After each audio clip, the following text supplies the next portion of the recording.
ucapan syukur. Biarlah Engkau berkenan atas puji-pujian penyembahan kami pagi ini Tuhan. Karena kami tahu Engkau menciptakan kami untuk kami menjadi penyembah yang benar. Saat kami menaikkan pujian penyembahan kami ini adalah bukti ekspresi dari cinta dan kasih kami kepada Engkau. Engkau layak menerima pujian, Engkau layak menerima pengagungan, Engkau layak menerima hormat dari kehidupan kami Tuhan. Tidak ada Allah yang lain yang seperti Engkau yang kami banggakan, memberikan kekuatan, memberikan kemampuan, yang memberikan berkat sampai dengan hari ini Tuhan. Kami kalau boleh ada dalam keadaan baik, itu adalah kemurahan Tuhan yang patut kami syukuri di dalam setiap langkah kehidupan kami. Mari Engkau menolong kami, memberkati kami semua ya Bapa. Pakai hamba-Mu untuk menjadi saluran berkat bagi umat Tuhan, jemaat RBC. Karena kuasa-Mu tidak terbatas dan kuasa-Mu tidak dibatasi oleh apapun. Karena itu Tuhan, pagi ini kami menyerahkan jam pemberitaan firman Tuhan ke dalam tangan kasih, ke dalam tangan kuasa Tuhan, ke dalam tangan pengharapan yang kami harapkan Engkau bekerja di tengah-tengah persekutuan kami. Kami sambut kebenaran firman-Mu dengan penuh ucapan syukur. Kami sambut kebenaran firman-Mu dengan urapan yang baru yang akan menolong kami semua. Dalam nama Tuhan kami berdoa mengucap syukur. Haleluya, katakan sama-sama. Amin. Puji nama Tuhan. Silakan duduk Bu Elsinger. Puji nama Tuhan. Shalom Ibu Bapak Saudara yang dikasih oleh Tuhan. Shalom semuanya. Shalom. Puji nama Tuhan. Kalau kita masih diberikan kesempatan pagi ini untuk kita dengar firman Tuhan, oke, kita akan bersama-sama belajar pada pagi ini. Ini adalah Advent yang keempat untuk kita masuk di dalam Prapaskah atau masuk dalam Paskah begitu ya. Nah, kita akan lanjutkan pembelajaran kita. Pagi ini kita akan belajar tentang 7 perkataan salib yang ketiga, yaitu tentang kasih. Terambil dalam kitab Injil Yohanes pasal 19 ayat 26 sampai dengan ayat yang ke-27. Namun untuk memahami dari cerita dalam pasal 19 ayat 27 sampai 26 sampai 27 ini, kita akan baca mulai dari ayat 25 ya. Kita akan baca mulai dari ayat 25, Bapak Ibu perhatikan. Namun sebelum kita akan membacanya, Bapak Ibu, mari kita akan review sejenak tentang 7 perkataan Tuhan Yesus Kristus di atas kayu salib. Yang pertama tentang pengampunan, dan yang kedua tentang keselamatan. Nah, kalau bicara tentang pengampunan, Yesus ketika berada di atas kayu salib, Dia mengatakan, ampunilah mereka sebab mereka tidak tahu apa yang mereka perbuat. Kepada siapa? Kepada para prajurit, kepada ahli Taurat, kepada semua orang yang meneriakkan, salibkan dia, salibkan dia. Padahal bagi orang Yahudi, hukuman salib itu adalah hukuman yang sangat kejam.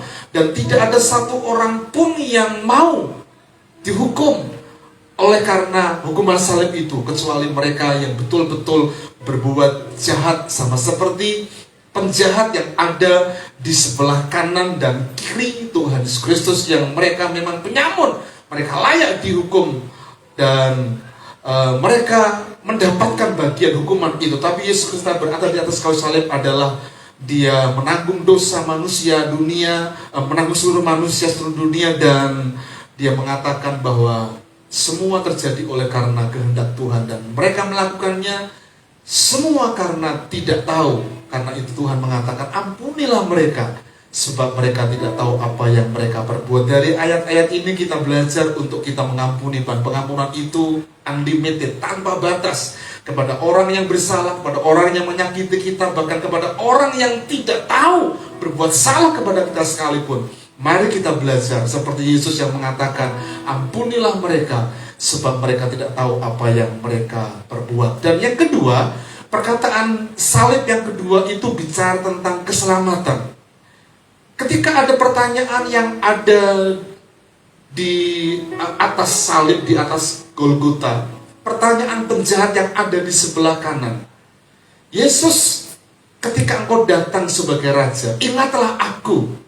Ini pernyataan yang dikatakan oleh seorang penjahat yang ada di sebelah kanan Yesus. Yang sebelumnya ada diskusi di atas kayu salib antara sebelah kiri dan sebelah kanan, ya. Dan sebelah kiri orang ini menghujat Yesus dan tidak mendapatkan keselamatan, tetapi orang ini sebelah kanan Yesus ini orang penyamun ini disalibkan ini, dia mengatakan bahwa ingatlah akan aku ketika engkau datang sebagai Raja. Dan Yesus mengatakan hari ini juga engkau bersama-sama dengan aku di dalam Firdaus. Artinya keselamatan itu pasti, keselamatan itu keselamatan itu bagi mereka yang percaya. Karena apa? Ketika mereka percaya dari hatinya dan mengaku dengan mulutnya, percaya bahwa saudara Tuhan, Firdaus, sorga untuk mereka yang percaya kepada Kristus. Nah, mari kita akan perhatikan bersama-sama dari Yohanes pasal 19 ayat 25 sampai dengan ayat 27, perkataan salib yang ketiga tentang kasih. Demikian firman Tuhan. Dan dekat salib Yesus berdiri ibunya dan saudara ibunya, Maria, istri Klopas, dan Maria Magdalena. Ketika melihat ibunya dan murid yang dikasihinya di sampingnya, berkatalah ia kepada ibunya, "Ibu, inilah anakmu."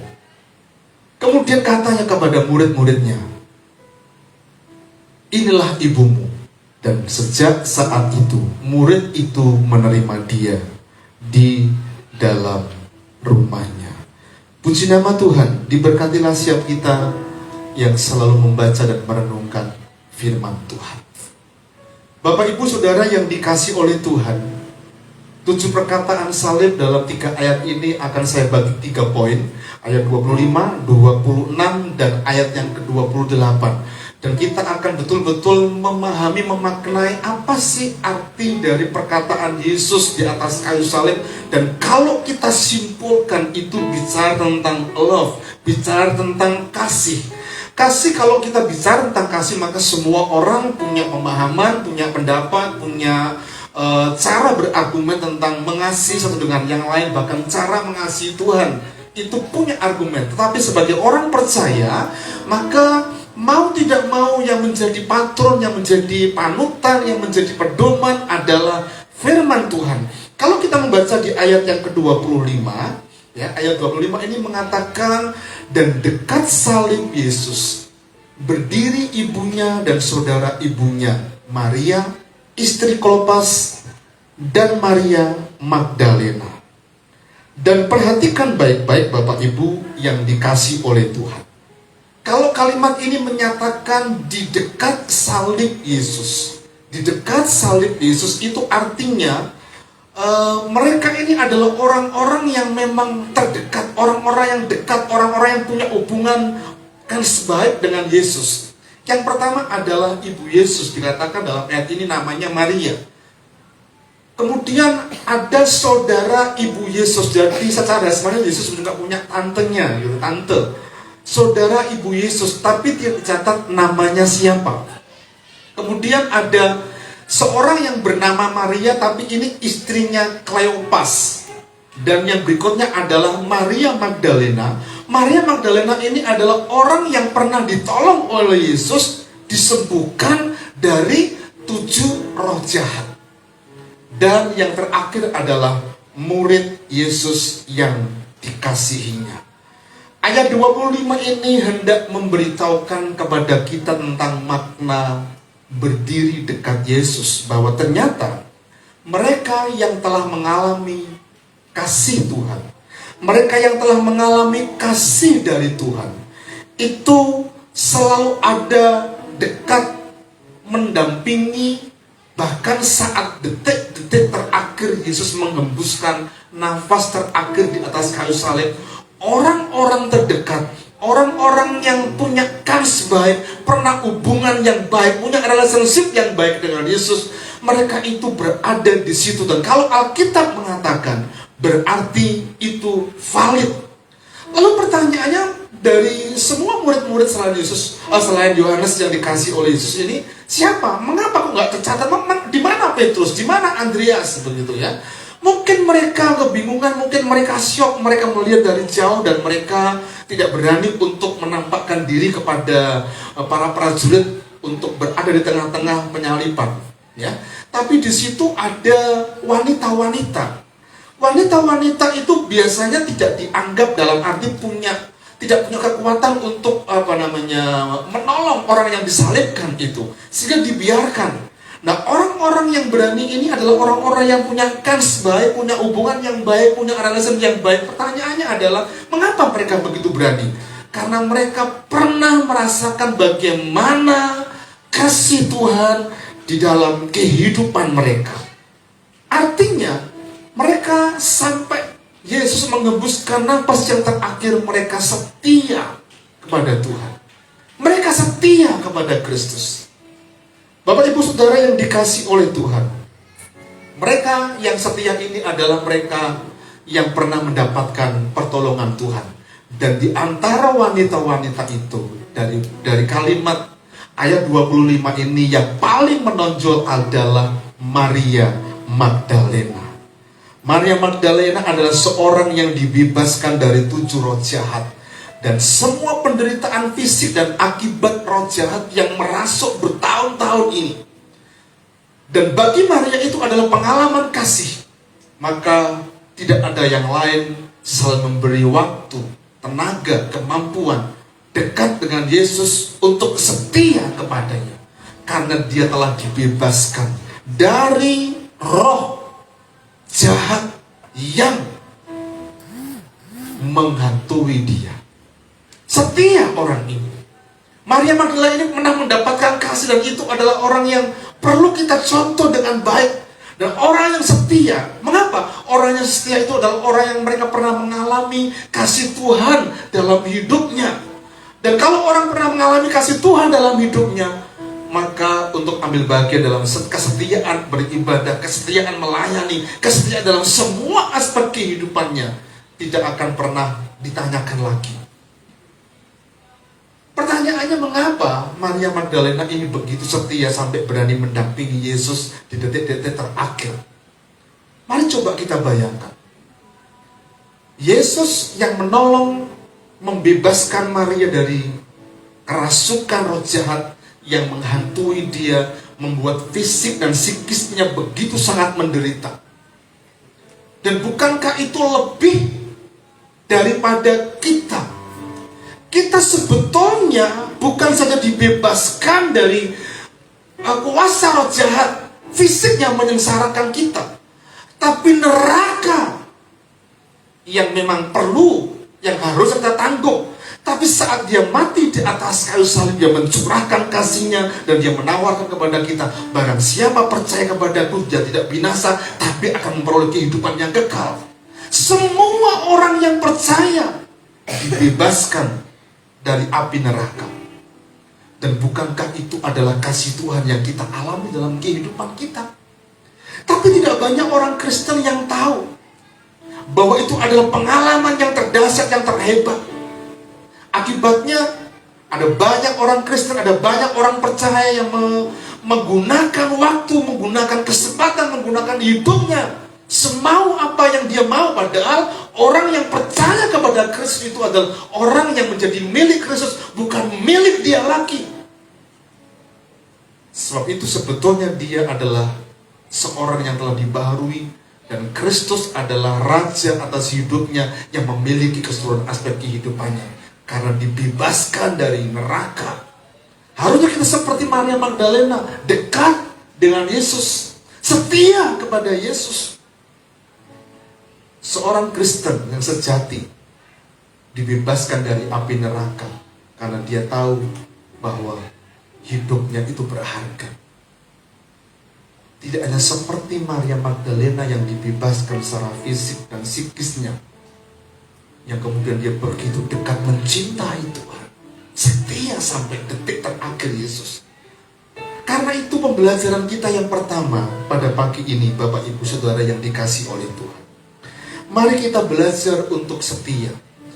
Setia kepada pasangan kita, setia kepada komunitas kita, setia kepada pekerjaan di mana kita bekerja, setia kepada semua aspek kehidupan kita. Kalau kita belajar sebagai orang percaya, kalau kita mengalami kasih Tuhan dalam kehidupan kita. Pertanyaannya, seorang yang telah mengalami kasih Tuhan dalam hidupnya, seperti Maria Magdalena, apakah kita juga setia? Setia beribadah, setia membaca firman, setia berdoa, melayani, dan semua aspek kehidupan kita yang memang perlu kita setia. Faithful, dari kata fokus F itu, perlu kita implikasikan dan aplikasikan dalam seluruh aspek kehidupan kita. Beribadah. Saya di salah-salah waktu yang biasa saya miliki, saya kadangkala nonton guyonan di YouTube yang guyonan orang-orang Jawa. Dan menarik, ada satu yang saya perhatikan, ya. Guyonan itu sebetulnya adalah guyonan kasar, tapi kalau saya teladani, dua orang ini berbicara begini. Besok aku akan beribadah, aku akan puasa, besok aja tahun depan. Kemudian temannya ngomong begini, yo kalau kamu masih ada tahun depan, nah kalau besok udah ada, kamu udah sempat berpuasa, kamu udah sempat berbuat baik, bagaimana? Oh iya ya. Nah, itu hanya sebuah cerita.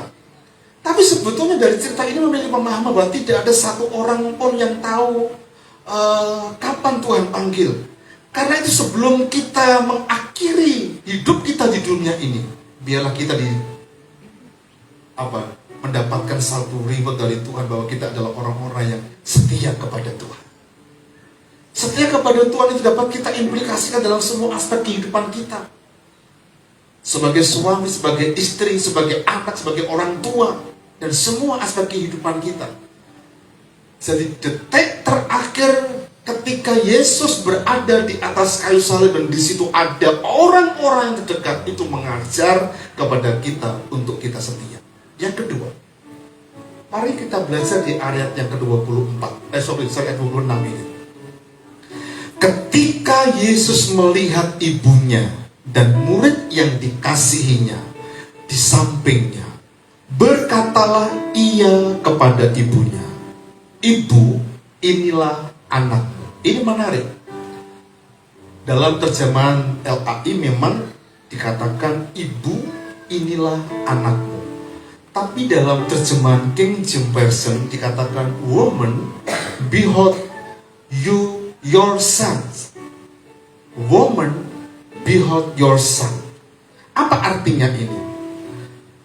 Yesus memakai istilah woman, diterjemahkan sebagai ibu di LAI, pada budaya waktu itu adalah sebagai panggilan menghormati, panggilan menghargai kepada seorang ibu, seorang wanita yang pernah dipakai oleh Tuhan untuk melahirkan Yesus secara fisik, secara jasmani. Dan ternyata dalam Injil Yohanes pasal yang kedua, ketika ada pernikahan di Kana dan terjadi masalah karena anggurnya itu habis, ya. Biasa orang-orang Yahudi itu kalau ewoh mantu, ya, itu bisa 5-7 hari. Dan biasanya itu anggur yang disuguhkan kepada para tamu itu adalah yang pertama saja. Kemudian hari kedua atau hari ketiga, keempat sampai seterusnya itu hari anggurnya yang tidak baik. Gitu ya. Anggur yang biasa, anggur yang mungkin kualitasnya KW-nya di atas KW1 gitu, atau keasliannya gitu ya. Nah, tapi sebelum selesai dari mereka punya kerja, ternyata mereka kehabisan anggur. Dan orang-orang ini datang kepada Ibu Yesus, dan Ibu Yesus ngomong dengan Yesus, "Mereka perlu engkau tolong." Dan dia mengatakan, "Ibu, saatku belum tiba." Dan kalimat itu juga dikatakan woman, bukan ibu. Nah, ini adalah sebuah pernyataan penghormatan. Di detik-detik terakhir di atas kayu salib, Yesus mengajar kepada kita untuk menghormati ibu. Menghormati ibu.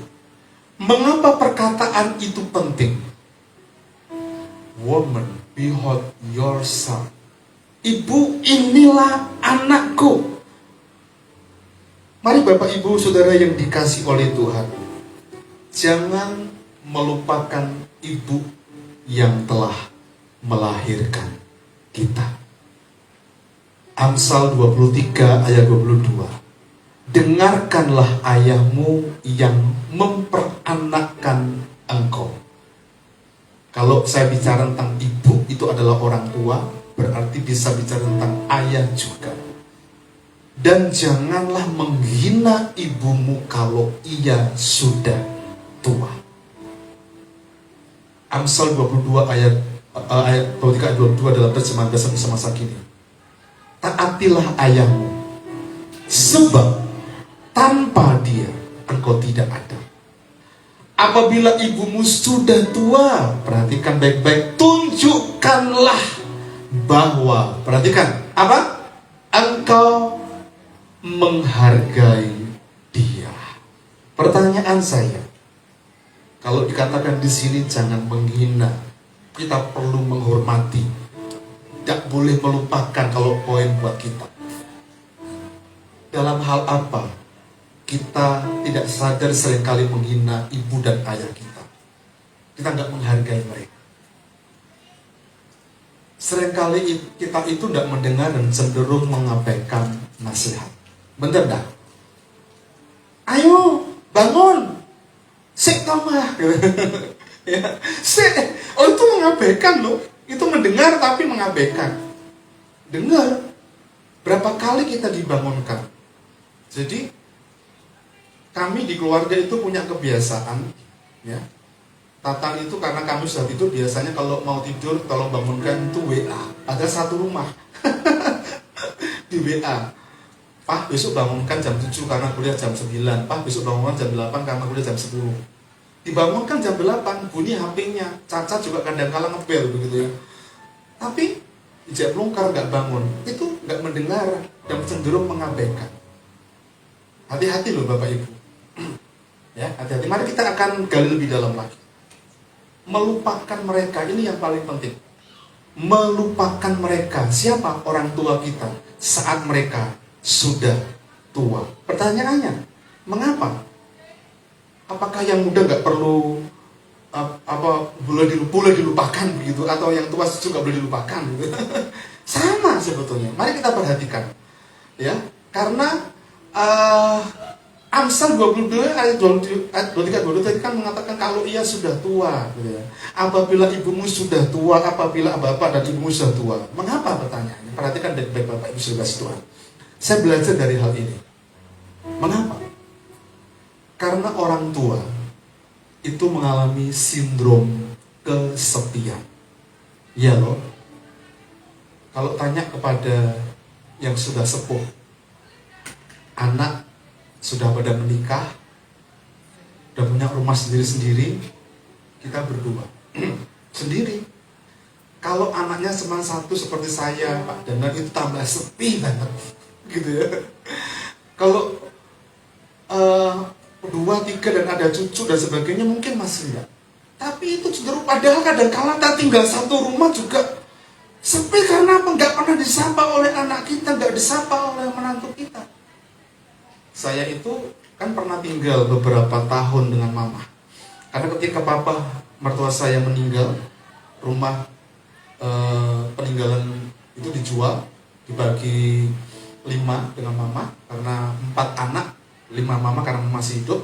Dan kemudian mama tinggal dengan kami, tinggal dengan saya. Saya itu punya kebiasaan guyon dengan mama. Mama melaku gitu kok nyak-nyak begitu. Iya. Orang pernah ngalami tua gitu ya. Nah, saya mencoba untuk ajak guyon karena memang supaya dia nggak kesepian. Tapi ternyata sindromnya dialaminya. Ya. Kami ajak ke rumah, tinggal di rumah di Pasadena dan kemudian di Cakrawala sampai kemudian dia dipanggil Tuhan.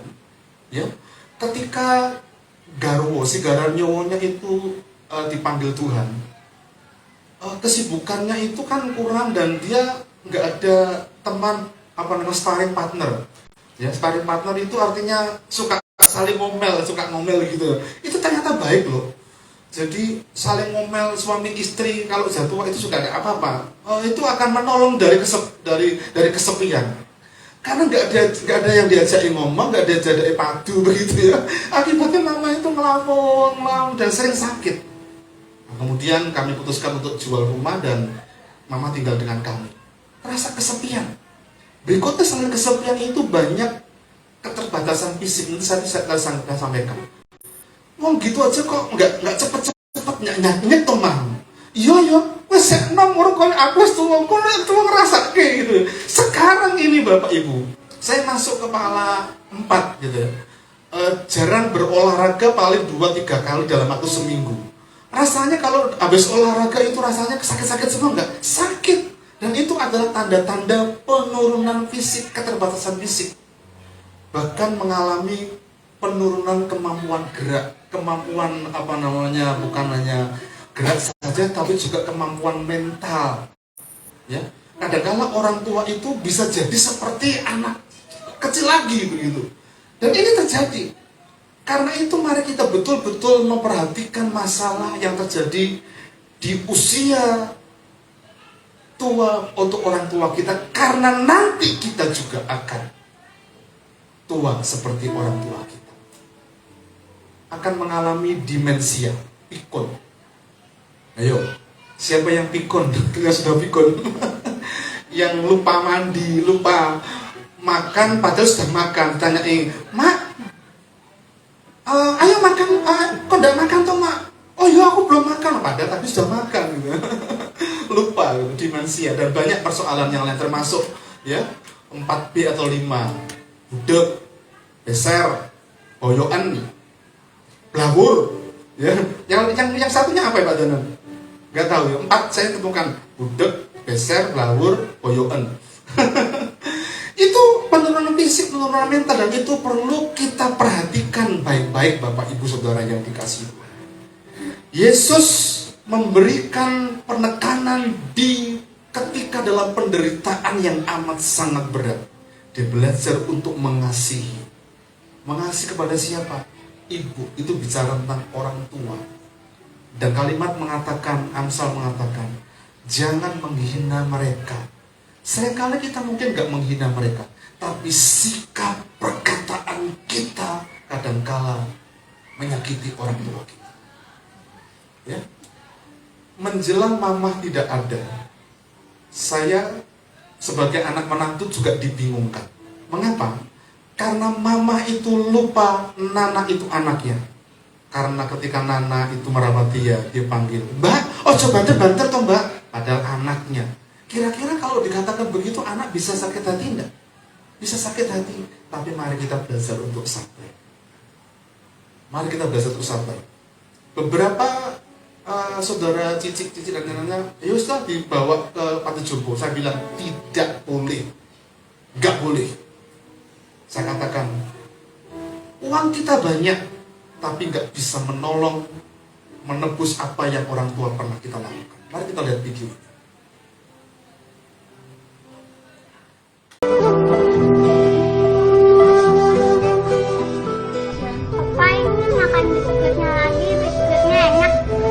Sudah, Kak.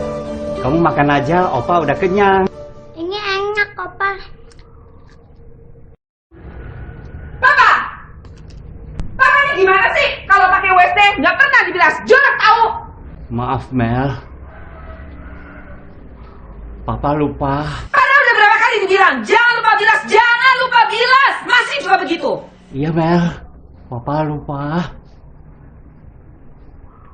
Papa mulai sekarang nggak boleh pakai kamar mandi depan, pakai aja kamar mandi belakang. Ada apa sih Mel? Kok marah-marah? Ini loh Pak, si Papa kalau pakai kamar mandi nggak pernah dibilas. Kalau ada tamu, kan malu-maluin.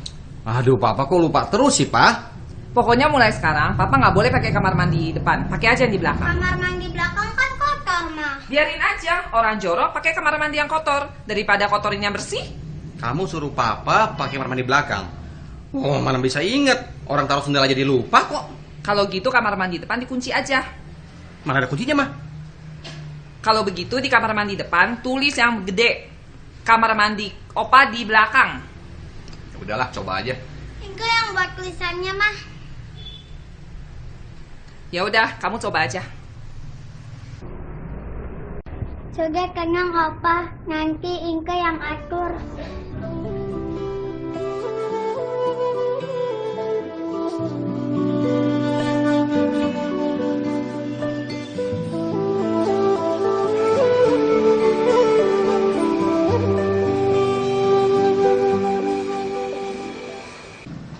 Apa itu ya?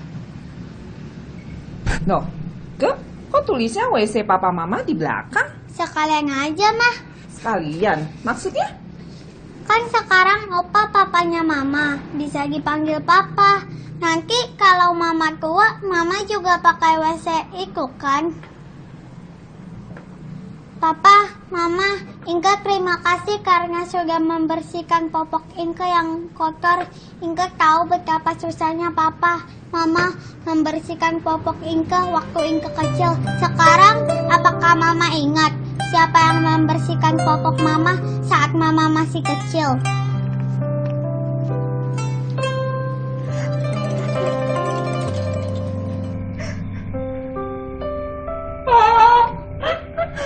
Minta maaf, Pak. Mel udah keterlaluan. Kurang ajar sama Papa. Mel minta maaf, Pak. Maaf, Mel. Papa hanya merepotkanmu.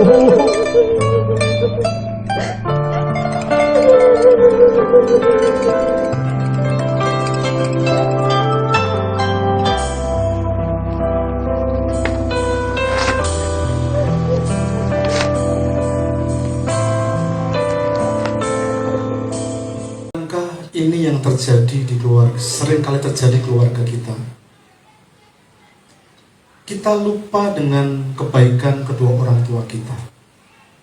Saya berulang kali nonton video ini, nggak tahu saya ketika menyiapkan ini seberapa kali saya menontonnya, lebih dari 5 kali. Di akhir itu saya mencoba ingat papa, mama, bapak dan ibu yang masih ada.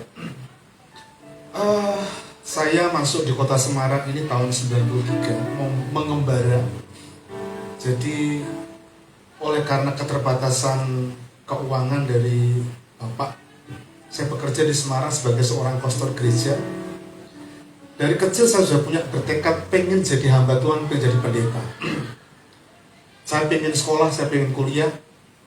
Saya jadi pastor gereja 2 tahun dan Tuhan memberikan kesempatan untuk saya sekolah Alkitab. Ketika dengan berjalannya waktu dari sudah mulai terpisah dengan bapak dan ibu, setahun sekali kalau lebaran pulang, bisa 2 kali setahun begitu. Tapi COVID ini saya belum pulang sama sekali, tapi kemarin sempat pulang dan sudah memang tidak ada bapak, tapi saya sempat ke kuburannya dan selalu datang gitu ya. Tapi ada ibu dan yang masih bisa saya ajak untuk bercengkrama gitu. Kalau mengingat apa-apa yang orang tua kita pernah lakukan, ini sebetulnya adalah bagian yang memang perlu kita tunjukkan bagaimana kita mengasihi sesama kita. Di dalam detik-detik terakhir penderitaan Yesus, dia mengajar untuk mengasihi. Kalau dia mengatakan, ibu, inilah anakmu, dia menunjukkan bukan untuk dirinya, tetapi pada Yohanes. Kemudian nanti di poin yang ketiga ini, Yesus mengatakan kepada Yohanes, inilah ibumu. Mari kita perhatikan di poin yang ketiga. Poin yang ketiga hampir mirip sebetulnya dengan poin yang kedua. Kemudian katanya kepada murid-muridnya, ini spesifik kepada Yohanes yang dikasihinya, inilah ibumu. Dan sejak saat itu, murid itu menerima dia di dalam rumahnya. Mengapa demikian?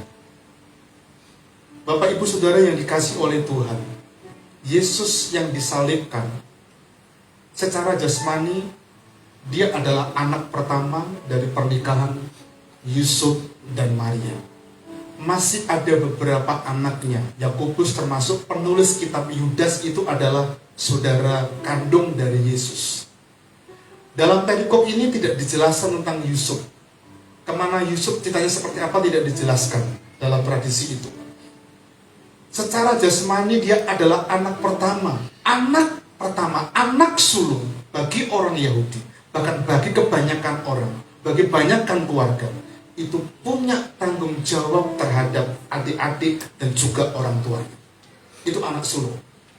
Dan ternyata Yesus itu disalibkan usia 33,5 tahun.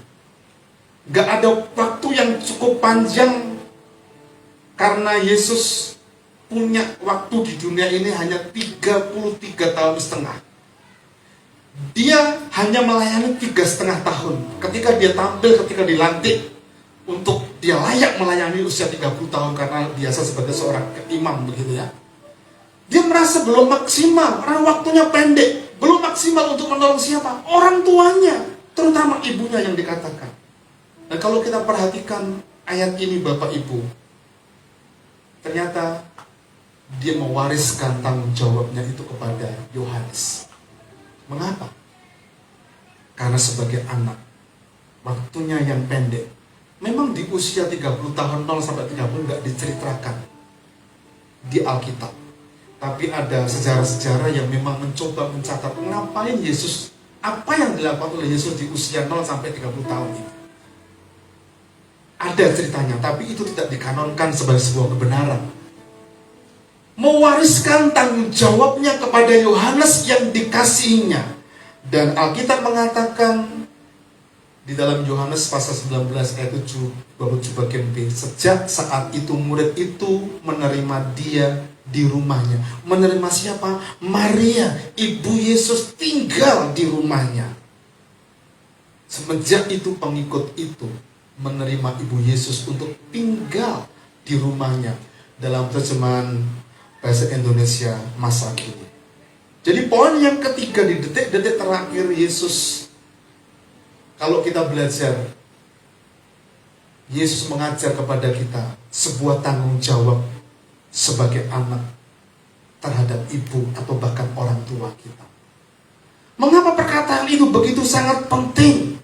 Inilah ibumu, sehingga Yesus perlu menyampaikan itu di detik-detik terakhir sebelum dia menghembuskan napas yang terakhir begitu.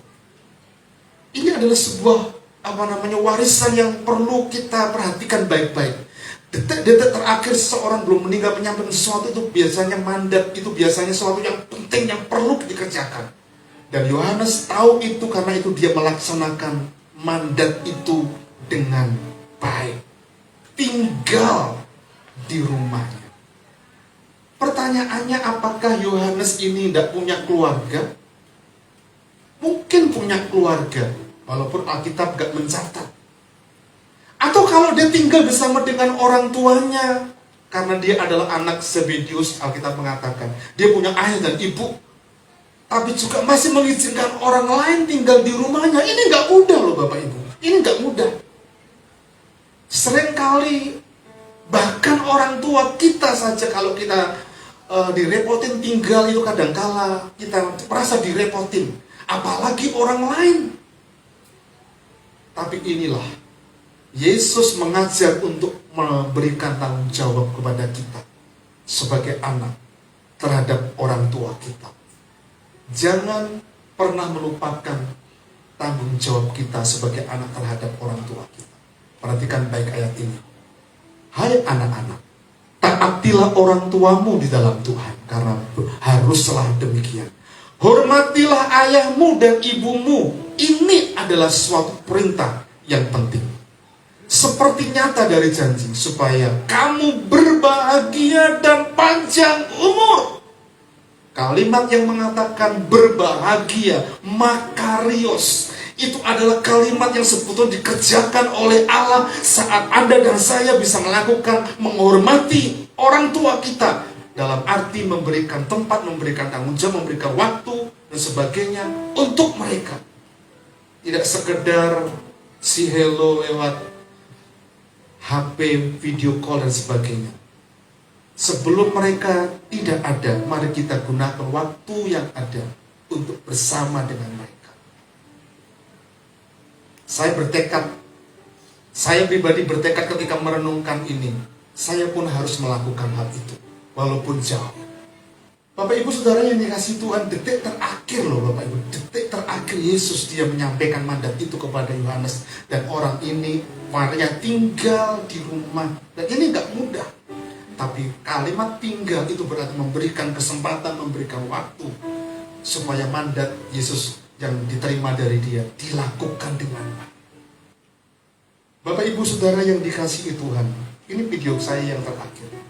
Karena itu sebelum mereka tidak ada, mari kita gunakan waktu kita dengan baik. Perhatikan video ini. ต่อไปขอเชิญนางสาวณัฐฐาศรีนูเดชค่ะ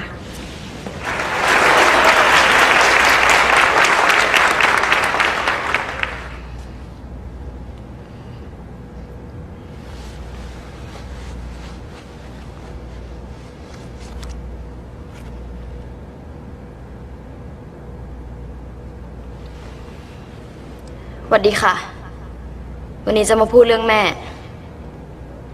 แม่เป็นคนชอบโกหก ไม่เคยทำได้อย่างที่สัญญาไว้สักอย่าง เหมือนวันนี้ที่แม่สัญญาว่าจะมา แม่ก็ไม่มา แม่เป็นคนบ้างานมาก ทำงานได้ทั้งวี่ทั้งวัน แต่งานที่บ้านกลับไม่ได้เรื่อง ทุกๆเช้าที่ตื่นมา จะต้องเจอไข่เจียวไม่ไหม้แทนหน้าของแม่ ไข่เจียวไม่ไหม้ที่มันไม่อร่อย ที่กินไปได้แค่ไม่กี่คำก็ต้องเททิ้ง แม่เคยทำต้มยำให้กิน แต่พอกินเข้าไปเท่านั้นแหละ นี่มันคือแกงจืดที่ลืมใส่เต้าหู้ชัด แต่ตอนนี้ก็คงไม่ต้องกินรสชาติแย่ๆแบบนั้นอีกแล้ว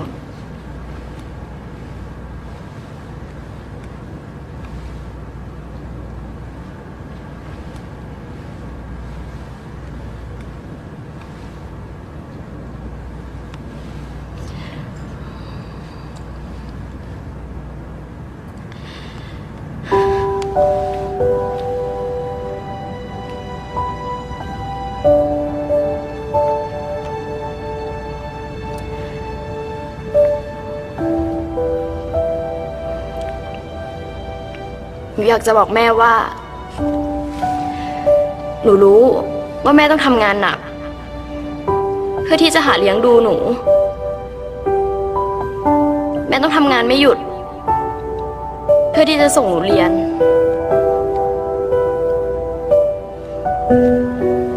น่าแปลกนะคะ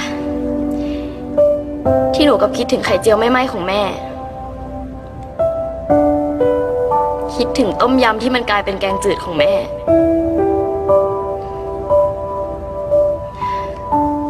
หลับให้สบายนะคะแม่ ไม่ต้องเป็นห่วงหนู หนูสัญญาว่าหนูจะเป็นคนดี แล้วหวังว่าวันหนึ่งถ้าหนูเป็นแม่ หนูจะเป็นแม่ที่ดีให้ได้เหมือนที่แม่เป็น สักครึ่งหนึ่งก็ยังดี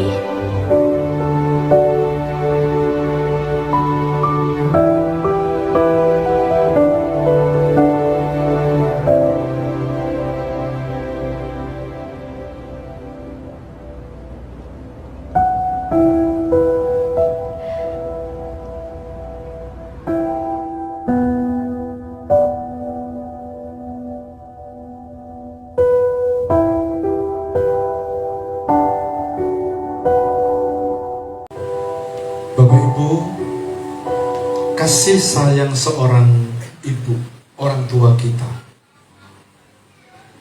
sangat sulit untuk dilupakan. Kebaikan-kebaikannya sangat banyak dilakukan untuk kita, dan kadangkala apa yang dikatakan kepada kita itu adalah kebohongan, tapi karena demi kebaikan. Aku sudah makan kok, Mak. kamu aja, padahal dia belum makan. Aku belum ngantuk kok nak, silakan tidur dulu.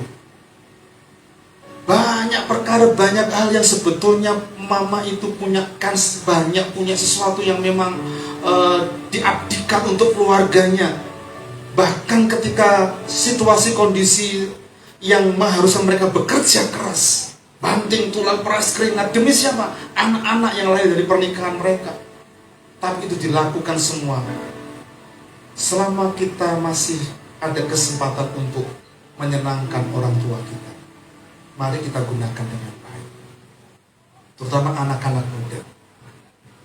Anak-anak muda perlu belajar baik-baik kalimat yang diucapkan oleh Yesus. Kalau nanti kalian betul-betul dikarunia Tuhan kekayaan yang cukup banyak, cukup besar, dan bisa mungkin untuk beli panti jompo itu pun, tapi jangan sekali-kali dan jangan biarkan orang tua yang melahirkan kita itu tinggal di situ. Nampaknya enak, happy ketemu dengan para lansia, tapi itu untuk menutupi kesepiannya. Berbeda dengan anak, walaupun mungkin di rumah ngomel, tapi itu yang terjadi.